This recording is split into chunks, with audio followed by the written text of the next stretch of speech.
My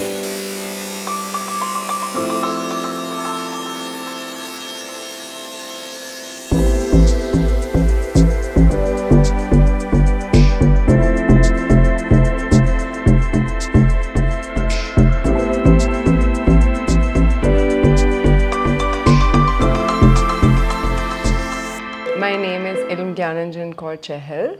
I work with diverse art forms stretching from painting, sculpting, land art, and performance art. And I've been working with the series currently. I'm in my master's, and I've been working with a series called Gulabi Shabari, which consists of 7 pieces, which intermingles very beautifully, creating a unified harmony. That's just about me, and we'll get to Manu. Okay.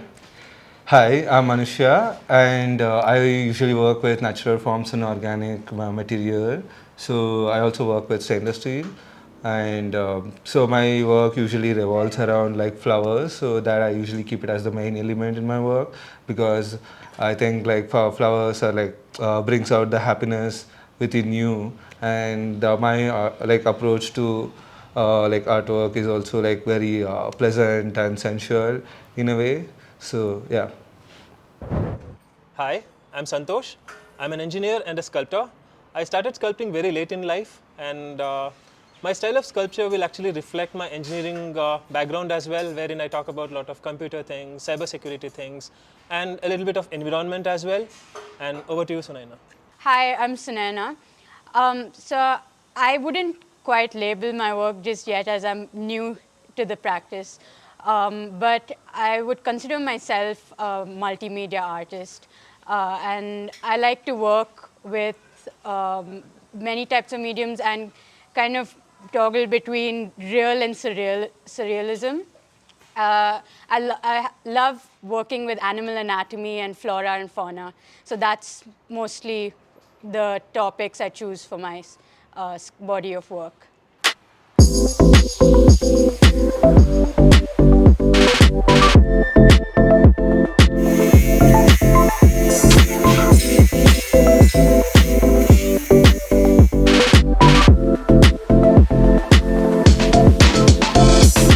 So the concept seeded from the idea of me reusing honeycomb packing paper. It started from there. However, Anthromesh 2.0, the dance of shadow, reflects the society we live in, social, ecological, and cultural issues that we face in. That's the gist of the concept. So we actually wanted to make a tree, right? Yeah. So initially we wanted to make a tree, and then we did a lot of drawings related to that. Yeah. And we also wanted to make it more relatable to current scenario where we talk about information era and AI and all those things. So it so went to that, like we had to have some concept which is talking about information and should also relate to the tree as well. Yeah. So what is a better network than a tree where it has multiple branches and roots and all those things, which is grabbing information and then passing on to other branches in a tree. So that's how it started. So this one is talking about information sources from multiple places and then converging that information here, and then even dispersing that information to multiple endpoints in the end. So that's what it is about. So the challenges we faced, Manushya, would you like to enlighten us on that? Yeah, I think it was the change from paper as a material to the stainless steel, and also the increase of the size. That was quite a challenge, and I'm still maintaining the fragility of the work, and to keep it still looking delicate visually was that was the major challenge I felt, and I think we are doing it really well.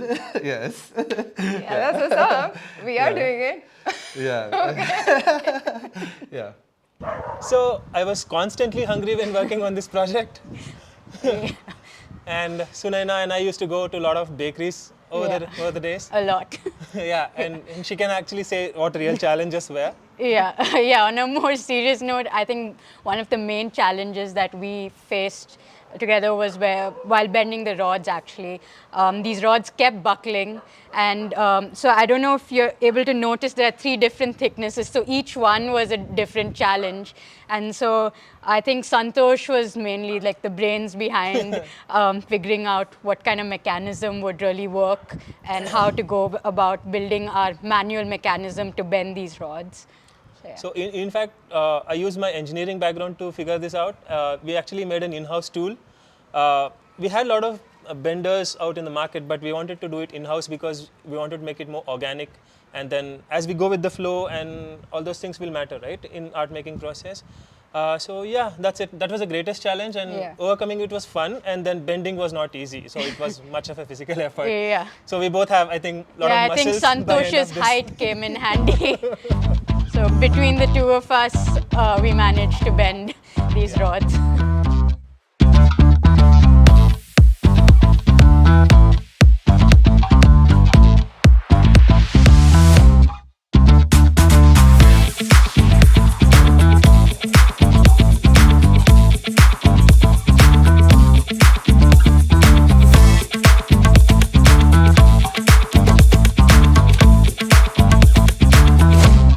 All I pray through Anthromesh 2.0, the dance of shadows, that people should pause and ponder on the light melding through the mesh, where it represents both beauty and fragility of our environment.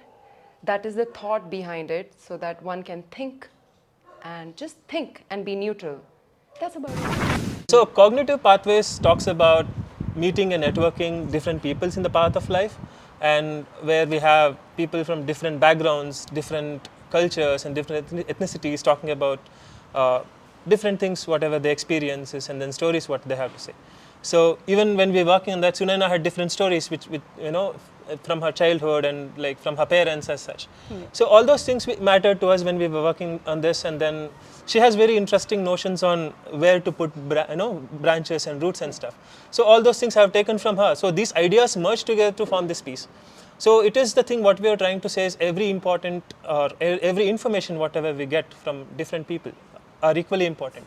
So it talks about networking and cohesion, and also the importance of information from any source for that matter. I think this sculpture on its own represents the fact that 3 very different individuals have come together to kind of put their thoughts and ideas together. I think this represents what Santosh was just talking about, which is how like 3 people with completely different ideas, with different backgrounds, can come together and contribute in their own way to a sculpture to form such a web. In a way, this is kind of like a network of our 3 combined like minds. So well put, I can say. Yeah.